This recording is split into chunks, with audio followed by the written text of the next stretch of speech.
చింతపండు నవీన్ అలియాస్ తీన్మార్ మల్లన్న బుధవారం నాడు ప్రెస్ క్లబ్లో జరిగిన సమావేశంలో ఆయన మాట్లాడారు.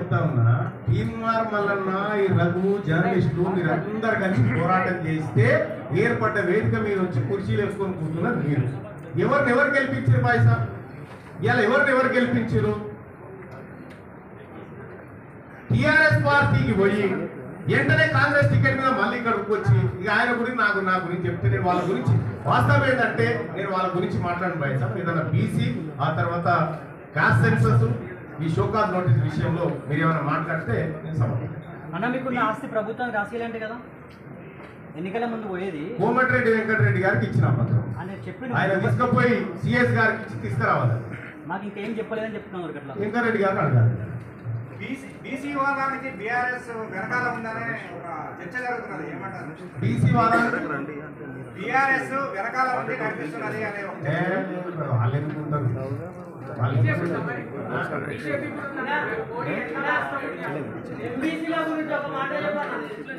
ఎంబీసీలకు సంబంధించి వాళ్ళ జనాభా ప్రకారం భవిష్యత్తులో వాళ్ళ వాటా అసెంబ్లీలో వాళ్ళకి దక్కాల్సిందే. రెండోది ఎంబీసీలకు సపరేట్ బడ్జెట్ ద్వారా ఆ వెనుకబడిన వర్గాలను ముందుకు తీసుకురావడంలో ఖచ్చితంగా మా ప్రణాళికలు మా ప్రయత్నాలు.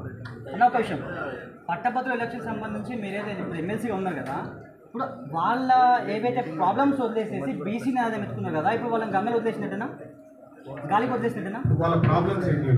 మీ దగ్గర కష్టం ఉన్నారు కదా అన్న. ఈడబ్ల్యూఎస్ కోటా వాళ్ళ problem, economically weaker section quota వాళ్ళ ప్రాబ్లం.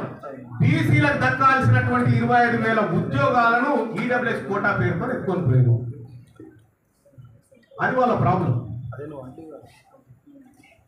తీన్మార్ మల్లన్న మళ్ళీ చెప్తా ఉన్నా, పట్టభద్రులు ఎన్నో ఆశలతో నన్ను గెలిపించారు. వాళ్ళ ఆశయాలు ఎట్టి పరిస్థితులు బహుముఖం కావు. నవీన్ గారు, ఇప్పుడు మీరు కాంగ్రెస్ పార్టీని ఒక గాడిదలాగా వాడుకున్నారు అని చెప్పారు బుర్ర వెక్కటానికి.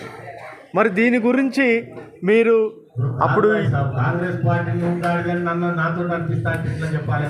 అదే బ్రదర్, సో దట్స్ ఆస్కింగ్. ఇప్పుడు నేను దాన్ని గాడిద అనకపోతే గుర్రం అనకపోతే అదే అంటున్నారు. మరి అదే మీరు కూడా నా లెక్కనే తయారైతే మీకంటే చాలా ముందున్నాం మేము. మీరు కూడా చేయాలి, మరి మీరు కూడా రావాలి ఉద్యోగంలోకి. బీసీ జర్నలిస్టులకు ఎస్సీ ఎస్టీ జర్నలిస్ట్ సోదరులకు కూడా చెప్తా ఉన్నా, ఎందుకంటే మీరు కూడా ఈ ఉద్యమాన్ని మీ అందరి సహకారంతో ముందుకు తీసుకుపోవడానికి సహకరించాలని చెప్పి